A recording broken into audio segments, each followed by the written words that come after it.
Well, health reform is always iterative, and we've got to be very focused about looking at achievable reforms rather than tying ourselves up in something that's not deliverable. And it is essential to our democracy that we talk openly about problems and don't just engage in fisticuffs, which is what we've been doing.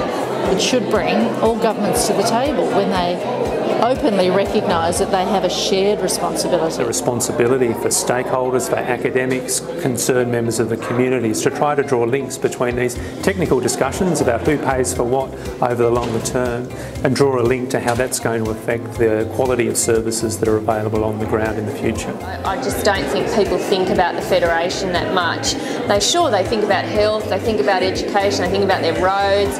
When they want government services, they want them to be there, but I don't think they sit and reflect about which level of government offers them that or funds that.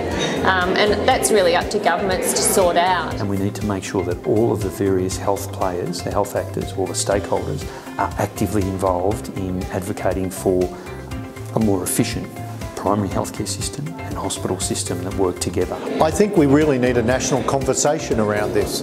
I think what we need to do is start with those big questions about what we want as our healthcare going forward.